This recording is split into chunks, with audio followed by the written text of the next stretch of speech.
बिहार चुनाव से ठीक पहले जब सभी पार्टियां चुनावी तैयारियों में जुटी हैं, ऐसे में एसआईआर के बाद जारी हुई वोटर लिस्ट पर सुप्रीम कोर्ट में सुनवाई का बड़ा दिन था, जहां बहुत अहम बहस देखने को मिली और सुप्रीम कोर्ट ने भी अहम टिप्पणी कर दी। साथ ही आपको बता दें कि सुप्रीम कोर्ट ने मामले की अगली सुनवाई 4 नवंबर तय कर दी है, जो वोटिंग वाले दिन से ठीक पहले है। बिहार में पहले चरण की वोटिंग 6 नवंबर को है। अब जब वोटर लिस्ट पर ही मामला उलझा हुआ है, तो वोटिंग होगी कैसे? इसीलिए 4 नवंबर की सुनवाई में बड़ा फैसला आने वाला है, जो तय करेगा कि वोटिंग पुरानी लिस्ट से होगी या नई वोटर लिस्ट से। उससे पहले आज की सुनवाई भी बेहद अहम रही। जैसा कि बिहार में 2 चरणों में वोटिंग होनी है, ऐसे में पहले चरण में जिन सीटों पर वोटिंग होनी है, उसके लिए उम्मीदवारों के नामांकन की आखिरी तारीख 17 अक्टूबर है। ऐसे में याचिकाकर्ता सुनवाई के दौरान भड़क गए कि अब तक चुनाव आयोग ने फाइनल वोटर लिस्ट से कटे नामों और जोड़े गए नामों को वजहों के साथ सार्वजनिक नहीं किया। याचिकाकर्ता की तरफ से senior advocate Prashant Bhushan court में बोले कि अब जांच का वक्त बहुत कम बचा है। चुनाव आयोग ने अब तक नई डिलीशंस की पूरी लिस्ट वेबसाइट पर नहीं डाली है, जबकि 17 अक्टूबर और 20 अक्टूबर को नामांकन की आखिरी तारीखें हैं। ऐसे में फाइनल लिस्ट तुरंत सार्वजनिक की जानी चाहिए। दरअसल Prashant Bhushan NGO Association for Democratic Reforms की तरफ से पेश हुए हैं। उन्होंने कोर्ट से गुहार लगाई कि चुनाव आयोग को ये बताना चाहिए कि किन किन वोटर्स के नाम फाइनल लिस्ट से जोड़े गए और किन के हटाए गए, वो भी वजहों के साथ। ऐसे में कोर्ट ने भी सख्त लहजे में कहा कि हर निर्वाचन क्षेत्र की फाइनल लिस्ट हर राजनीतिक दल और मतदान एजेंट के पास होनी चाहिए। वहीं प्रशांत भूषण ने जोर देकर मांग की कि फाइनल वोटर लिस्ट तुरंत वेबसाइट पर डाली जाए, ताकि सच्चाई देश के सामने आए। दूसरी ओर चुनाव आयोग के वकील राकेश द्विवेदी ने कोर्ट में पलटवार कर दिया। वो बोले कि नामांकन की आखिरी तारीख कल है, यानी कल तक का वक्त है। वो प्रशांत भूषण पर भड़क उठे कि आप कैसे कह सकते हैं कि हम लिस्ट नहीं डालेंगे।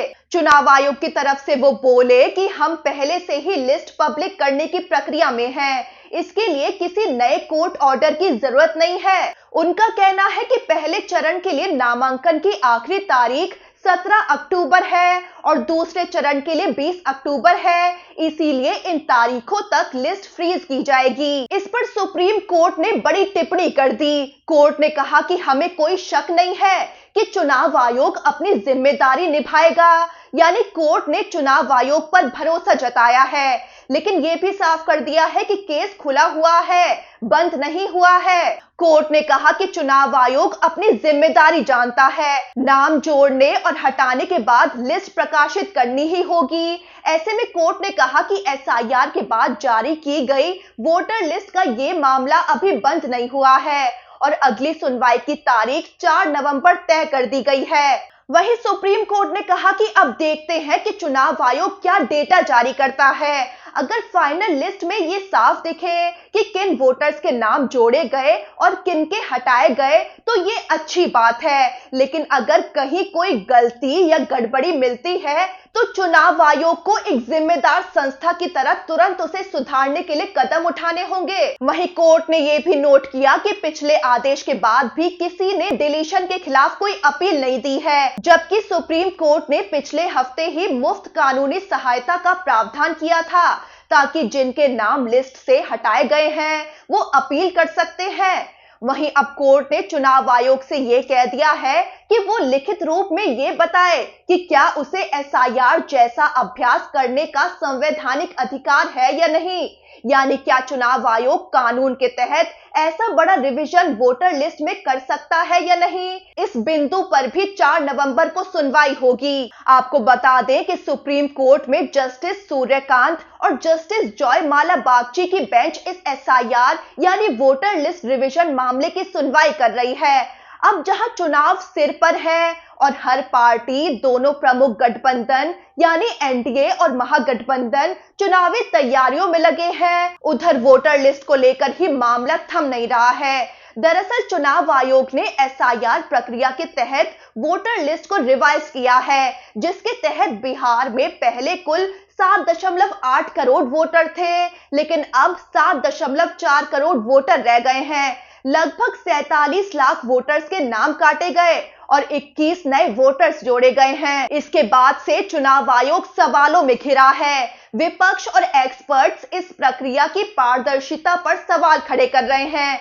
जहां विपक्ष का कहना है कि वोटर लिस्ट में ये बदलाव बीजेपी को जिताने की एक साजिश के तहत किए गए हैं, तो वहीं योगेंद्र यादव जैसे एक्सपर्ट चुनाव आयोग के डेटा को ही दिखाकर बड़ी गड़बड़ियां उजागर कर रहे हैं। दरअसल कोर्ट के आदेश के बावजूद चुनाव आयोग ने अब तक डेटा सार्वजनिक नहीं किया है कि आखिर किन वोटर्स के नाम काटे गए और किन के नाम जोड़े गए और इन बदलावों के पीछे की क्या वजहें रही हैं। अब हुई सुनवाई में याचिकाकर्ता इसीलिए भड़क गए कि अब जब चुनाव में वक्त नहीं बचा है, अभी तक चुनाव आयोग ने ये डेटा सार्वजनिक नहीं किया है। आपको बता दें कि योगेंद्र यादव, अभिषेक मनु सिंघवी और प्रशांत भूषण जैसे बड़े नाम इस एसआईआर प्रक्रिया के खिलाफ अदालत में याचिकाकर्ताओं की तरफ से आवाज उठा रहे हैं। पिछली हुई सुनवाई में योगेंद्र यादव ने तो बहुत तीखे सवाल भी खड़े कर दिए थे। उन्होंने बाकायदा चुनाव आयोग का ही डेटा दिखाया, जिसमें यह बताया गया था कि नए वोटर जोड़ने के लिए रजिस्ट्रेशन फॉर्म 16.9 लाख भरे गए, लेकिन जब फाइनल लिस्ट जारी हुई तो 21.5 लाख एक्स्ट्रा नए वोटर पाए गए। ऐसे में योगेंद्र यादव ने बड़ा सवाल पूछा कि 4.6 लाख एक्स्ट्रा वोटर कहां से आ गए, जब रजिस्ट्रेशन ही नहीं हुआ था। साथ ही उन्होंने ये सवाल भी किया था कि जिन वोटर्स के नाम हटाए गए, उनका वजहों के साथ डेटा सार्वजनिक क्यों नहीं किया गया। योगेंद्र यादव तो उन लोगों को भी कोर्ट में ले आए थे जिनके नाम मृत बताकर काट दिए गए थे। अब याचिकाकर्ता अड़ गए हैं कि चुनाव आयोग नए और काटे गए वोटर्स का डेटा सार्वजनिक करे और वजहें भी बताए कि उनके नाम जोड़ने और काटने के पीछे क्या कारण थे। अब हुई सुनवाई में चुनाव आयोग कह तो रहा है कि जल्द ही ये डेटा पब्लिश किया जाएगा। देखना होगा कि चुनाव से पहले ये डेटा सामने आता है या नहीं, और सुनवाई कब तक चलेगी, क्योंकि चुनाव अब बेहद करीब है। अब सबकी नजरें 4 नवंबर की सुनवाई पर टिक गई हैं, क्योंकि उसके ठीक बाद बिहार में 7 और 11 नवंबर को वोटिंग होने वाली है। अब उस सुनवाई में वोटर लिस्ट पर यह मामला सुलझता है या नहीं, ये देखना होगा।